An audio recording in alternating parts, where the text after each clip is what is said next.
ಇವತ್ತು D K Suresh ಅವರು ಇವತ್ತೇನೋ ಸರ್ಕಾರ ಇದೆ, ಬೇರೆ ವಿಚಾರ. ಒಂದು ಬಲಿಷ್ಠವಾದಂತಹ ಸರ್ಕಾರ ಇದೆ.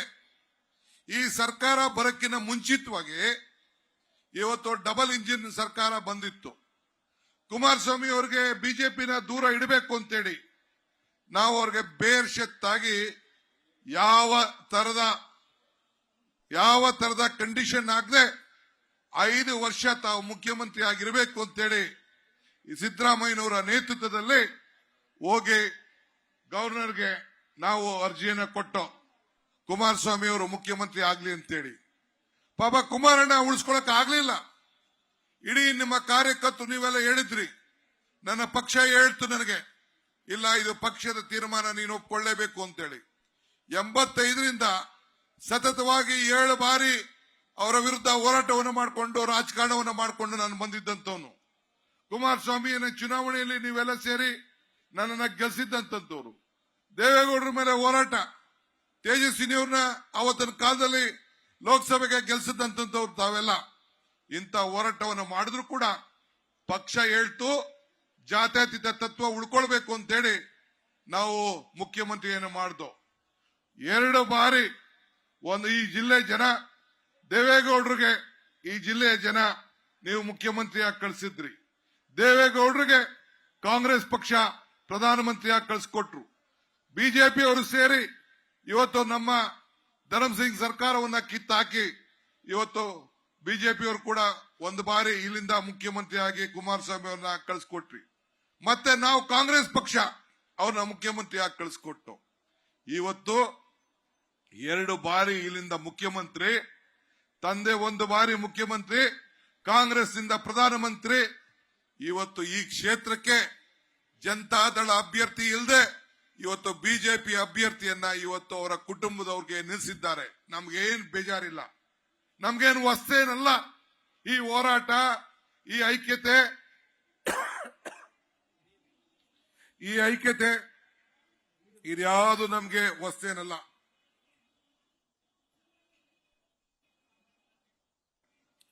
ಅಂದು ಹೋರಾಟ ಮಾಡಿದ್ದೇವೆ, ಇಂದು ಹೋರಾಟ ಮಾಡಿದ್ದೇವೆ. ಇದು ಡಿ ಕೆ ಸುರೇಶ್ ಅವರ ಎಲೆಕ್ಷನ್ ಅಲ್ಲ. ಇದು ಡಿ ಕೆ ಸುರೇಶ್ ಎಲೆಕ್ಷನ್ ಮಾಡ್ತಾ ಇಲ್ಲ. ಇದು ಈ ಕ್ಷೇತ್ರದ ಕಾರ್ಯಕರ್ತರು ಪ್ರತಿಯೊಬ್ರು ಕೂಡ ತಾನೇ ಕ್ಯಾಂಡಿಡೇಟ್ ಅಂತೇಳಿ ಹೋರಾಟವನ್ನ ಮಾಡ್ತಾ ಇರೋಂತ ಒಂದು ಚುನಾವಣೆ ಇದು. ಇದನ್ನು ತಾವೆಲ್ಲ ಗಮನದಲ್ಲಿಟ್ಕೊಳ್ಬೇಕು. ಸುರೇಶ್ ಅವ್ರಿಗೆ ಆಯ್ಕೆ ಮಾಡೋದ್ರಿಂದ ನಿಮ್ಗೇನ್ ಲಾಭ? ಇದು ಒಂದು ದೊಡ್ಡ ಪ್ರಶ್ನೆ. ಏನ್ ಲಾಭ ಅನ್ನೋದು ಪ್ರಶ್ನೆ. ಬಹುಶಃ ಪ್ರತಿಯೊಂದು ಗ್ರಾಮ ಪಂಚಾಯತಿಯಲ್ಲಿ ತಾವೆಲ್ಲ ಗಮನಿಸಿದ್ದೀರಿ, ಇಡೀ ರಾಷ್ಟ್ರದಲ್ಲೇ ನಂಬರ್ 1 ತಾಲೂಕಾಗಿ ನಮ್ಮ ತಾಲೂಕು, ಇಡೀ ರಾಷ್ಟ್ರ, ನಾನು ಹೇಳ್ತಾ ಇದ್ದೀನಿ, ಜಿಲ್ಲೆ ಮಾತಾಡ್ತಾ ಇಲ್ಲ, ರಾಜ್ಯ ಮಾತಾಡ್ತಾ ಇಲ್ಲ. ನರೇಗಾದಲ್ಲಿ ಸುಮಾರು 2,000 ಒಂದೊಂದು ಪಂಚಾಯತ್ 2,000 ಕೋಟಿ ಅಷ್ಟು ಹಣವನ್ನ ತಂದು ಇವತ್ತು ನರೇಗಾದಲ್ಲಿ ಕೆಲಸ ಮಾಡಿ ಅಭಿವೃದ್ಧಿಯನ್ನ ನೋಡಿದ್ದು ತಾವೆಲ್ಲ ಗಮನಿಸಿದ್ದೀರಿ. ಇವತ್ತು ಇರಿಗೇಷನ್, ನಾನು ಇರಿಗೇಷನ್ ಮಂತ್ರಿ ಆಗಿದ್ದೀನಿ. ಇವತ್ತು ಇಡೀ ಜಿಲ್ಲೆಯ ಎಲ್ಲ ಕೆರೆಗಳನ್ನ, ಹಿಂದೆ ಕೂಡ 1 ವರ್ಷ ಇದ್ದೆ, 1.25 ವರ್ಷ ಇದ್ದೆ. ಇವತ್ತು ಮತ್ತೆ ನಾನು ಹತ್ತಿದ್ದೀನಿ. ಇಡೀ ಕೆರೆಗಳನ್ನ ತುಂಬಿಸಿ ಅಂತರ್ಜಲವನ್ನು ಹೆಚ್ಚುವಂತ ಕೆಲಸ ಇವತ್ತು ಯಾರು ಮಾಡಿದೆ ಅಂತಂದ್ರೆ ಇದು ನಿಮ್ಮ ಡಿ ಕೆ ಸುರೇಶ್ ಮತ್ತು ಡಿ ಕೆ ಶಿವಕುಮಾರ್ ಅನ್ನೋದನ್ನ ಹೇಳಲಿಕ್ಕೆ ನನಗೆ ಬಹಳ ಸಂತೋಷ ಆಗ್ತದೆ.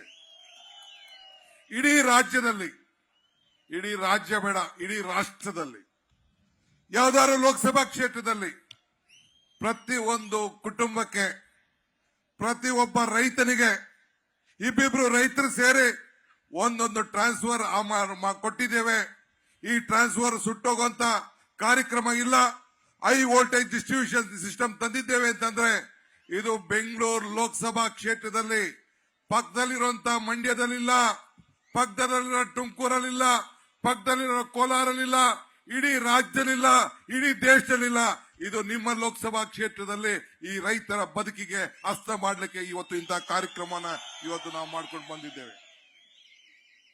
ಸುರೇಶ್ ರವರ ಒಂದು ದೊಡ್ಡ ಆಸೆ, ಬಡವರಿಗೆ ಸೈಟ್ ಕೊಡಬೇಕು, 100 ಎಕರೆ ಸೈಟ್ ಕೊಡಬೇಕು. ಇಲ್ಲಿ ಕುಮಾರಸ್ವಾಮಿ ಅವರಿಗೆ ರಿಕ್ವೆಸ್ಟ್ ಮಾಡಿಕೊಂಡು ಒಂದು ಮೀಟಿಂಗು ಬರಲಿಲ್ಲ, ಆಶ್ರಯ ಮೀಟಿಂಗ್ ಬರಲಿಲ್ಲ, 60 ಎಕರೆ ತೀರ್ಮಾನ ಮಾಡಕ್ಕಾಗ್ಲಿಲ್ಲ. ಆದ್ರೆ ಇಲ್ಲಿಗೆ ಬಂದು ಈ ರಾಮನಗರದ ಮಹಾಜನತೆಗೆ ಭಿಕ್ಷಾ ಬೇಡದೆ ನಾನು. ಈ ಡಿ ಕೆ ಶಿವಕುಮಾರ್ ಮೇಲೆ ವಿಶ್ವಾಸ ಇಡಿ. ಈ ಡಿ ಕೆ ಶಿವಕುಮಾರ್ ಈ ರಾಜ್ಯದಲ್ಲಿ ಒಂದು ಜವಾಬ್ದಾರಿ ಸ್ಥಾನ ಬರಬೇಕಾದ್ರೆ ಇಕ್ಬಾಲ್ ಅಲ್ಲ ಕ್ಯಾಂಡಿಡೇಟ್, ಈ ಡಿ ಕೆ ಶಿವಕುಮಾರ್ ಕ್ಯಾಂಡಿಡೇಟ್ ಅಂತೇಳಿ ನಾನು ಮನವಿ ಮಾಡಿದೆ. ತಾವು ಇವತ್ತು ಇಕ್ಬಾಲ್ ಅಹಮದ್ ರವ್ರಿಗೆ ಆಯ್ಕೆ ಮಾಡಿ ಕಳಿಸಿದ್ದೀರಿ. 100 ಎಕರೆನ ಈಗಾಗಲೇ ಡಿ ಕೆ ಸುರೇಶ್ ಅವರು, ಇಕ್ಬಾಲ್ ಅವರು ಮತ್ತು ನಮ್ಮ ಸ್ಥಳೀಯ ಎಲ್ಲ ಮುಖಂಡಗಳು ತೀರ್ಮಾನವನ್ನು ಮಾಡಿದ್ದಾರೆ.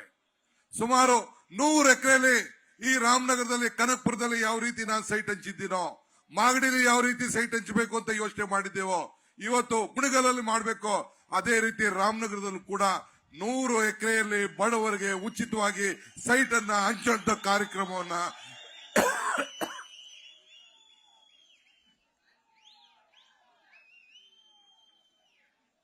ಈಗಾಗಲೇ ತೀರ್ಮಾನ ಮಾಡಿದ್ದೇವೆ. ಹಿಂಗೆ ಅನೇಕ ಯೋಜನೆಗಳು. ಈ ರಸ್ತೆ ಮೇಕೆದಾಟಿಗೆ ಈಗ ತಾರೆ ನಾನು ಚಾಮುಂಡೇಶ್ವರಿ ದೇವಸ್ಥಾನಕ್ಕೆ ಹೋಗಿ ಬಂದೆ ರಾಮನಗರದಲ್ಲಿ. ನಿನ್ನೆ ಹೋಗ್ಬೇಕು ಅಂತಿದ್ದೆ, ಲೇಟ್ ಆಯ್ತು. ಕನಕಪುರ ಇದರಲ್ಲಿ ಮೈಸೂರಲ್ಲಿ ಹೋಗಕ್ಕಾಗ್ಲಿಲ್ಲ, ಇಲ್ಲಿ ಹೋಗಿ ಬಂದೆ. ಕಬ್ಬಾಳಮ್ಮನ ದೇವಸ್ಥಾನಕ್ಕೆ, ಕೆಂಗೇರಮ್ಮನ ದೇವಸ್ಥಾನಕ್ಕೆ ಹೋಗಿ, ಚಾಮುಂಡಿ ದೇವಸ್ಥಾನಕ್ಕೆ ಹೋಗಿ ನಾನು ನನ್ನ ಕುಟುಂಬ ಇಲ್ಲಿ ಬಂದು ನಿಮ್ಮ ಮುಂದೆ ನಿಂತಿದ್ದೇವೆ. ಆ ತಾಯಿಗೂ ಪ್ರಾರ್ಥನೆ ಮಾಡಿ ನೀರಿಗೋಸ್ಕರ ನಡಿಗೆ. ಯಾರಿಗೋಸ್ಕರ ಮಾಡ್ದೋ? ರಾಮನಗರ ಜಿಲ್ಲೆಗೆ ನೀರು ಬರುವುದಿಲ್ಲ, ಆದರೆ ರಾಮನಗರ ಜಿಲ್ಲೆಗೆ ಕುಡಿಯೋ ನೀರಿನ ವ್ಯವಸ್ಥೆ ಬೇಕು. ಬೆಂಗಳೂರಿನ 25 ಕ್ಷೇತ್ರಕ್ಕೆ ಕುಡಿಯೋ ನೀರು ಬೇಕು. ಕಾವೇರಿ ಜನಾಲಯ ಪ್ರದೇಶಕ್ಕೆ ಬೇಕು. ಪಕ್ಷ ಭೇದವನ್ನು ಮರೆತು, ಜಾತಿ ಧರ್ಮವನ್ನು ಮರೆತು ಇವತ್ತು ನೀರಿಗೋಸ್ಕರ ಮೇಕೆದಾಟಿಗೆ ಪಾದಯಾತ್ರೆ ಮಾಡಿದ್ರು. ಆವತ್ತು ಜನತಾದಳದವ್ರದ್ದು ಬೆಂಬಲ ಕೊಡಕ್ ಆಗ್ಲಿಲ್ಲ. ಇವತ್ತು ಮಾನ್ಯ ಶ್ರೀ ದೇವೇಗೌಡರು ಹೇಳ್ತಾರೆ, ಪಕ್ಷಾತೀತವಾಗಿ ತನ್ನ ಕುಟುಂಬದವರು 2 ಸದಸ್ಯರು 3 ಜನ ಕಾವೇರಿ ಜನಾಲಯ ಪ್ರದೇಶದಲ್ಲಿ ಇವತ್ತು ಚುನಾವಣೆಗೆ ಸ್ಪರ್ಧೆ ಮಾಡಿದ್ದಾರೆ. ಎಲ್ಲಿ ರೈತರು ಕೈ ಕೊಟ್ಬಿಡ್ತಾರೋ ಅಂತೇಳಿ ಪಕ್ಷಾತೀತವಾಗಿ ನೀವೆಲ್ಲ ಸೇರಿ ಒಗ್ಗಟ್ಟಿನಿಂದ ಮೇಕೆದಾಟು ಹೋರಾಟ ಮಾಡಬೇಕು ಅಂತ ಹೇಳ್ತಾ ಇದ್ದಾರೆ. ಗೌಡ್ರೆ, ಈ ಜನ ದಡ್ರೆ ಯಾರು ಇಲ್ಲ. ನಿಮ್ಮನ್ನ ನೋಡಿದ್ದಾರೆ, ಕುಮಾರಣ್ಣನ ನೋಡಿದ್ದಾರೆ. ಇವತ್ತು ನಮ್ಮ ಸರ್ಕಾರ ಜನರ ಮುಂದೆ ಇದೆ. ಇವತ್ತು ನಾನು ಈ ನೀರಾವರಿ ಇಲಾಖೆಯ ಜವಾಬ್ದಾರಿಯನ್ನು ತೆಗೆದುಕೊಂಡಿರೋದು, ಬೆಂಗಳೂರಿನ ಜವಾಬ್ದಾರಿಯನ್ನು ತೆಗೆದುಕೊಂಡಿರೋದು ಇತಿಹಾಸವನ್ನ ಸೃಷ್ಟಿ ಮಾಡಲಿಕ್ಕೆ. ಇತಿಹಾಸ ಮರ್ತವನು ಇತಿಹಾಸ ಸೃಷ್ಟಿ ಮಾಡಲಿಕ್ಕೆ ಸಾಧ್ಯ ಇಲ್ಲ.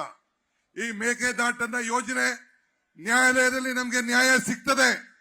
ಈ ನೀರಿಗೋಸ್ಕರ ಹೋರಾಟ ಮಾಡ್ತಾ ಇದ್ದೇವೆ. ನಮ್ಮ ನೀರು ನಮ್ಮ ಹಕ್ಕು. ಈ ಹೋರಾಟ ಹೆಜ್ಜೆಯನ್ನ ನಮ್ಮ ಜನ ನೀವೆಲ್ಲ ಸೇರಿ ಹೆಜ್ಜೆ ಹಾಕಿ ಈ ದೇಶಕ್ಕೆ ಒಂದು ದೊಡ್ಡ ತ್ಯಾಗವನ್ನ ಮಾಡಿದ್ದೀರಿ. ಇದನ್ನ ನಾವು ಮರೀಲಿಕ್ಕೆ ಸಾಧ್ಯ ಇಲ್ಲ.